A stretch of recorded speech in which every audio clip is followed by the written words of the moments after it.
Stella Rothschild part s'installer à Memphis où elle vient d'être engagée par l'élégante Rosalind Harper.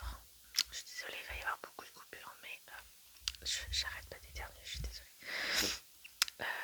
Par l'élégante Rosalind Harper. Son travail aurait organisé la serre de Harper House, splendide demeure familiale vieille de plusieurs siècles. Au premier regard, Stella tombe sous le charme des lieux et se sent revivre. Il faut bien dire que Logan Kittredge, le séduisant architecte paysagiste de Rosalind, y est pour quelque chose. Une nuit, Stella entend chanter dans le manoir. Le fantôme d'Harper House ne serait donc pas une légende. Quelle est cette voix qui l'a mis en garde contre le mystérieux Dahlia bleu? Donc, il me tente beaucoup en plus. Et la semaine prochaine, je vais... Enfin, c'est pas moi qui participe, mais c'est mon copain, faire un enduro de pêche. Donc, vu que moi je ne participe pas à l'enduro, je vais en profiter pour lire pendant 3 jours. J'espère pouvoir lire quand même. Et ouais, je pense que je vais faire que ça. Je vais emmener une dizaine de livres, je pense.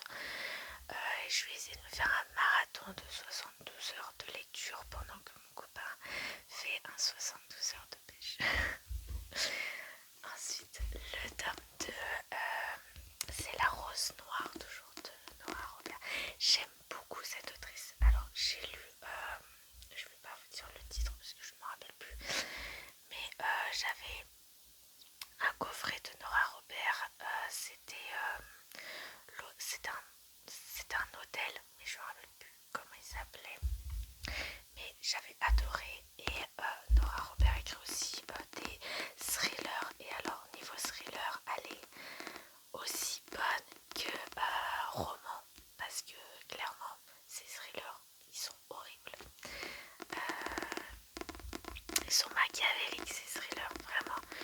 Faudra que je vous en reparle sur notre vidéo.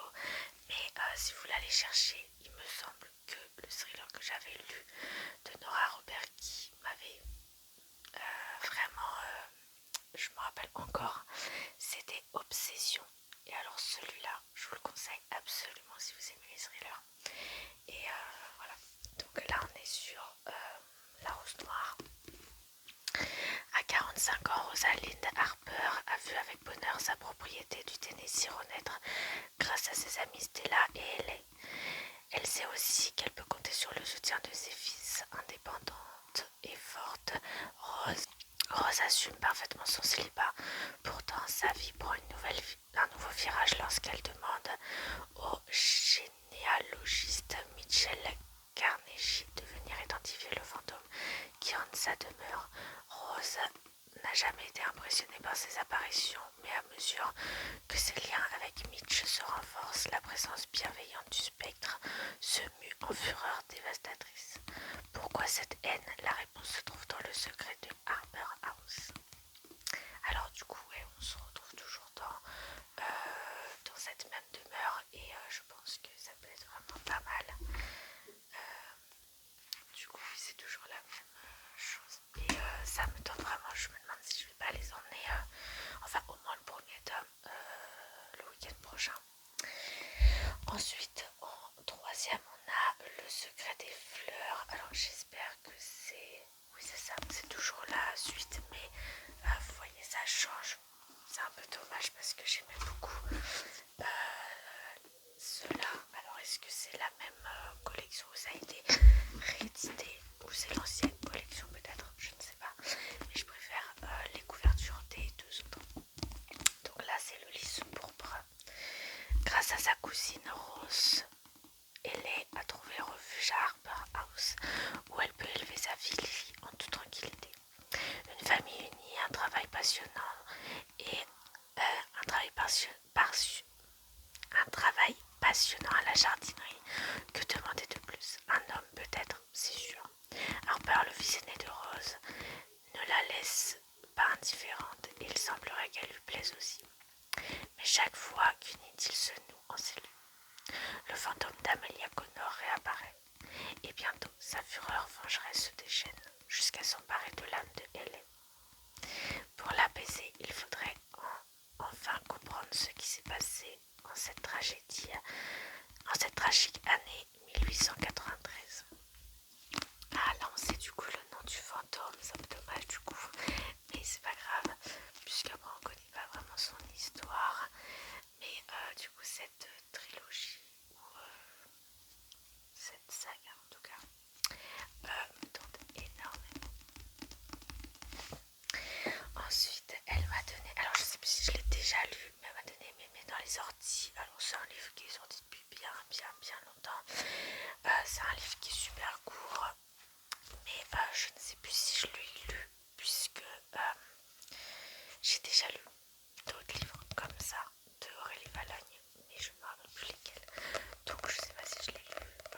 130 pages, donc c'est une lecture assez facile. Et puis on est sur une écriture assez grosse quand même. Je vais vous lire le résumé.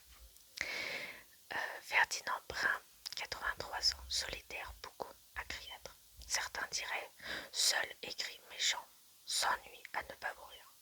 Son unique passe-temps, éviter une armada de voisines aux cheveux couleur pêche, lavande ou abricot.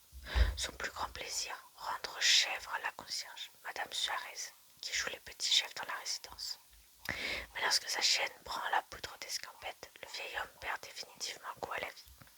Jusqu'au jour où une fillette précoce et une mamie geek de 92 ans force littéralement sa porte et son cœur. Un livre drôle et rafraîchissant pour le moral et une véritable cure de bonheur. Donc voilà, je sais pas quand est-ce que je le lirai ou si je le lirai, mais il me tente, ça a l'air feel good. Donc, ensuite, c'est un Daniel Steele, une grande fille. Alors celui-là c'est pareil, je ne pense pas l'avoir lu, mais parce que des fois on se prête des livres, mais du coup, je sais pas si je l'ai déjà lu, je ne pense pas non plus. Donc je pense le lire aussi. En plus, c'est pareil, c'est des écritures assez grosses et il va faire 400 pages à peine. Victoria Dawson a toujours eu le sentiment d'être une étrangère parmi les siens. Ses parents et sa sœur cadette sont aussi bruns et sveltes qu'elle est blonde et ronde. Depuis sa naissance, la jeune femme subit les moqueries de son père et les reproches de sa mère au sujet de ses formes généreuses. À contre-cœur, Victoria comprend qu'il lui faut s'éloigner des siens pour trouver le bonheur. Elle s'installe à New York et devient professeure dans une prestigieuse école privée. Ses parents la considèrent toujours comme le vilain petit canard, mais grâce à de bonnes rencontres, une en particulier, Victoria apprend enfin à s'accepter telle qu'elle est. Ça a l'air super bien, genre j'ai envie de le lire tout de suite même, je crois. Donc voilà. Encore un petit Daniel Steele, et celui-là je suis sûre de ne pas l'avoir lu. C'est Magique.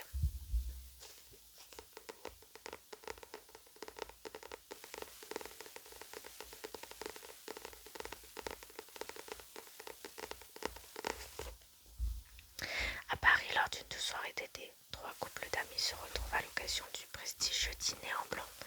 Comme tous les invités, ils ont été triés sur le volet. Ont des carrières florissantes dans la mode, le cinéma, des vies personnelles épanouies et glamour. Quand le soleil se couche, des milliers de bougies sont allumées et la ville lumière révèle toute sa magie. Mais pendant le repas, les avenirs professionnels se jouent, les liens se font et se défont et les couples vacillent. Un an plus tard, au dîner blanc suivant, tout a changé pour le meilleur ou le pire. Il a l'air bien aussi. Alors Daniel Steele, c'est pas une autrice que j'affectionne tout particulièrement. J'aime bien en lire, mais vraiment de temps en temps, parce que je suis quelqu'un qui aime beaucoup les thrillers déjà. Donc là on n'est pas du tout dans le même registre que des thrillers. C'est plutôt tout le contraire, c'est toujours tout se finit bien, tout est vraiment parfait en fait dans les livres de Daniel Steele. Donc c'est vraiment ce que je préfère. Mais après avoir lu des thrillers ou des livres d'horreur ou de Stephen King ou des choses qui nous retournent le cerveau, vraiment j'aime bien lire ce genre de livres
cheval que de l'idéal féminin. Son jouet préféré, sa carte bleue, est bloqué et son mari est déporté. Mais le meilleur reste à venir. Ses parents lui apprennent qu'elle a une sœur aînée, des amours prénuptiales de son père. Un nouvel horizon se dessine pour Becky. Vivement la folle aventure familiale, faite de séances intensives, de shopping et de soirées pyjama, car elle n'imagine pas seule un instant que Jay soit tout sauf son double. Loin de renoncer malgré leurs différences, Becky va prouver une fois de plus qu'elle a plus d'un tour dans son sac, dans sa sac, pardon. Je l'ai gardé, mais clairement, vous devez le voir, mais il me tente pas plus que ça en fait. Donc je sais pas, peut-être je le lirai à l'occasion, mais ouais, il me tente pas plus que ça. Encore un Daniel Steele, et là c'est quoi qu'il arrive.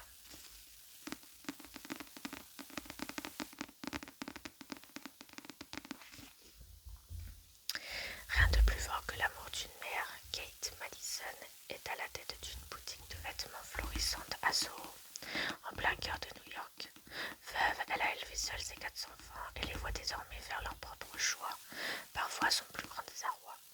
L'aînée Isabelle, brillante avocate, succombe ainsi au charme d'un de ses clients, impliqué dans une affaire criminelle. Julie, elle, croit avoir rencontré l'homme idéal, qu'elle épouse et suit à Los Angeles après avoir tout abandonné derrière elle. Justine vit difficilement de sa plume et désire ardemment un enfant avec son partenaire, bien qu'il ne soit pas prêt à assumer une telle responsabilité. La pression a-t-elle raison de leur relation? Quant à Willy, le benjamin, il s'investit dans une histoire d'amour qui les surprendra tous. Si Kate ne peut pas empêcher ses enfants de commettre des erreurs, elle apprendra que le plus important est d'être là pour eux, quoi qu'il arrive. Ah, celui-là aussi me plaît beaucoup. Alors pourtant, je vous l'ai dit, je ne suis pas une grande fan de Daniel Steele, mais les 3 livres que je viens de vous lire, que je vous ai lu le résumé, ils me plaisent beaucoup, donc voilà. Ensuite, ça, je ne connais absolument pas, c'est Une chance sur un milliard de Gilles Le Gardinier.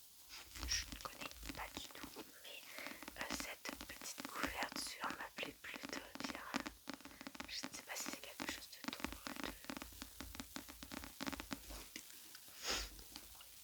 Je venais d'avoir 11 ans lorsque j'ai pris conscience de ce qu'était le destin. C'est drôle, en repensant à cette soirée et à tout ce qui m'est arrivé d'important depuis, je me dis que dans une vie, on ne voit jamais venir les événements qui vont vraiment compter.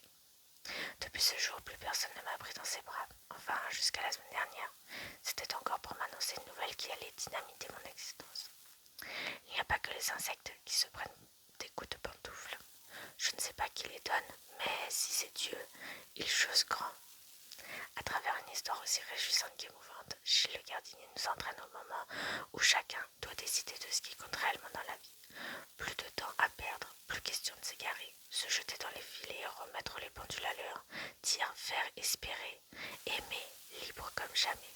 Ah vraiment, ce livre il a l'air vraiment super bien.